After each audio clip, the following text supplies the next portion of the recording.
Ասում եք թուրքական và ադրբեջանական կողմը Զանգեզուրի միջանցքը արդեն իրականություն դարձած են համարում, փաստորեն իրենք այդպես են համարում անկախ նրանից Փաշինյանը որքան ուժեղ ԵԽԽՎ-ում կգոռա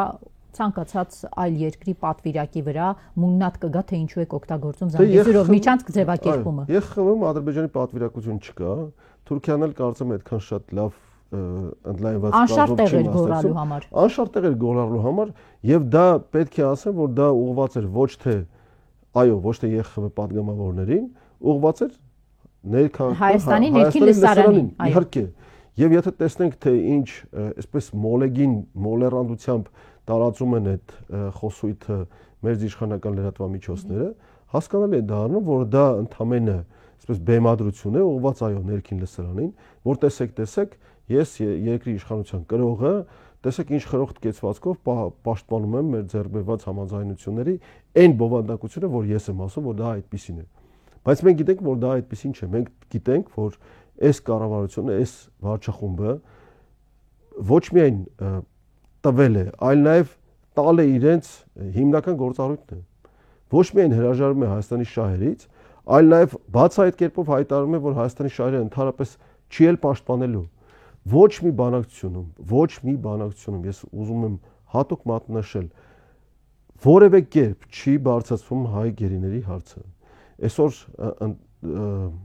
երեք թե այսօր պետք է ինչ-որ գիտաժողով կամ խորհրդաժողով տեղի ունենար Բաքվում պահվող հայ գերիների, ռազմագերիների եւ ռազմական ղեկավարության, եւ այնտեղ հենց այդ հարցով մասնագիտացված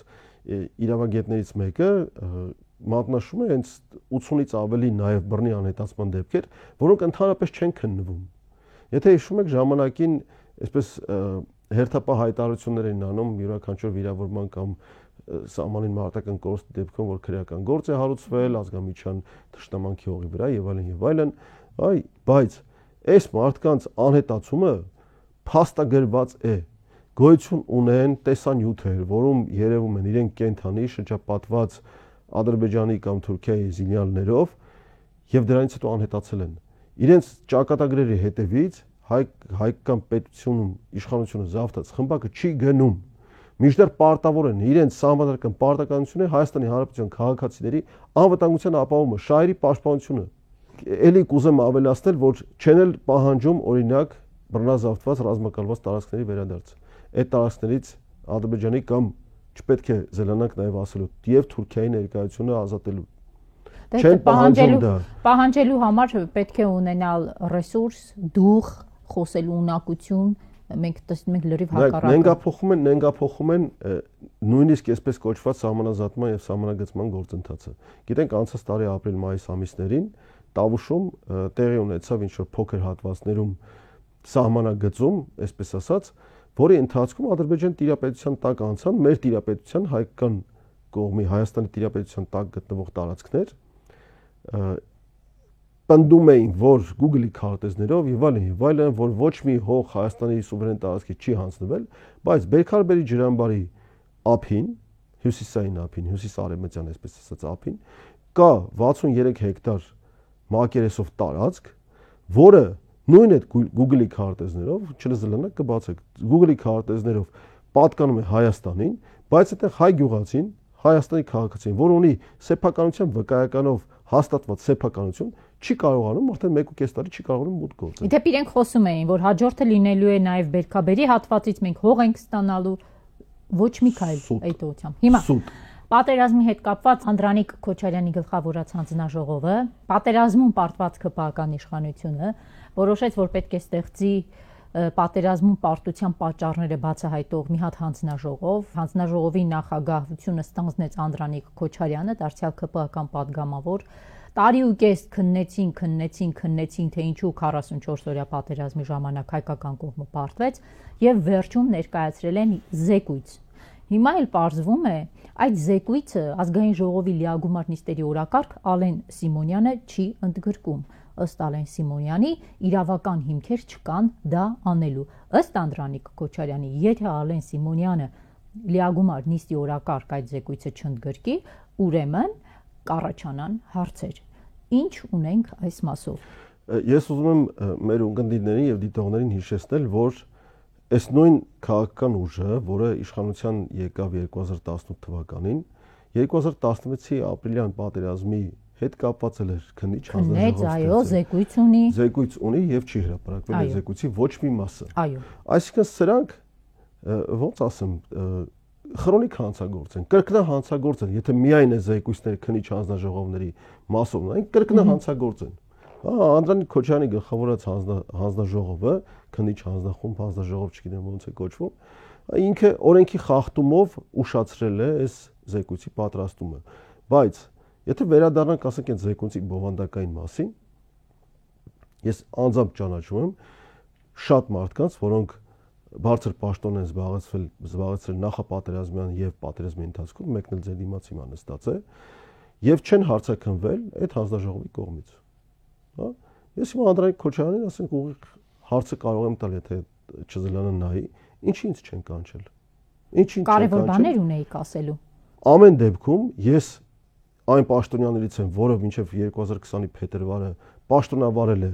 Պաշտպանության նախարարությունում, հետո էլ բարձր տեխնիկական արդյունաբերության նախարարության ենթակամարանում ռազմարտությունաբերության կոմիտեում եւ անձամբ էլ մասնակցել եմ պատերազմին։ Հաստատ ինչ որ բան ունեմ ասելու։ Հաստատ, բայց իրենց դա չի հետաքրքրում։ Իրենց հետաքրքրում է այս աղմուկը, շոուն, այո, քաղաքական շոուն,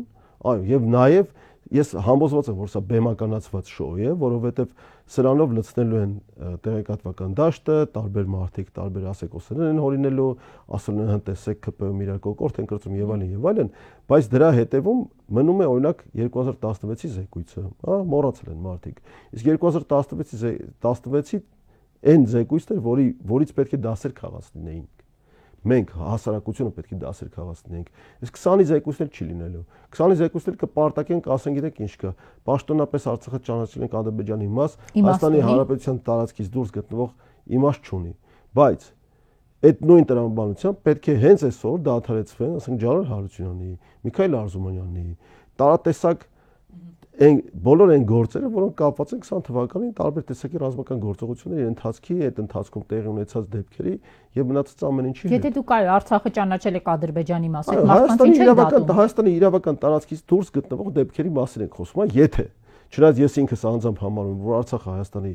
մաս է եւ հայկական է եւ պետք է հայկական Արցախի հայկականությունը մենք հետամուտ լինենք եւ վերադարձը պետք է լինի,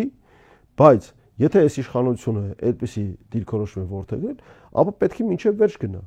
Այսինքն, պարոն Քերոբյան, ես ճիշտ հասկացա, Ալեն Սիմոնյան, Անդրանիկ Քոչարյան, այս թվացյալ հակասությունը եւս շոուի բաղկացուցիչ մաս է, որպեսզի մամուլը խոսի այդ մասին, մոռանա զեկույցի բովանդակությունը։ Բնականաբար, ես չեմ բացառում նաեւ, որ նույն ԿՊ-ի ներսում հիմա գնում է, այսպես պարագլխին ավելի մոտ կանգնելու եւ ընտրական ցուցակում ավելի բարձր դիրք գտնելու համար մրցավազք, այդ դրա մասին տեսել ենք, ասենք, տեսել ենք նաև թե ինչպես Լուսանսկից դուրս է մնում օրինակ ազգային ժողովի նախագահություն նստած ԿՊ-ական Բարսեղյան ԿՊ-ի վարչության նախկին անդամ, հա, արդեն նախկին անդամ։ Եվ այլն, տեսնում եք, որ այնտեղ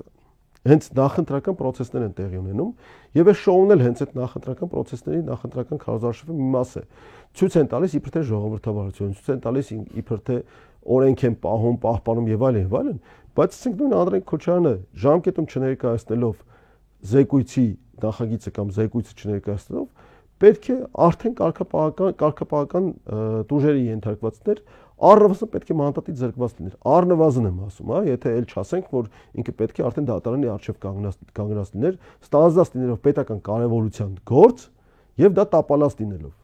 Շնորհակալ եմ։ Ձեզ շնորհակալություն։ Հարգելի հեռուստադիտողներ, հիշեցնեմ զրուցակիցս այսօր Ավետիք Քերոբյանն էր, այսքանը ցտեսություն։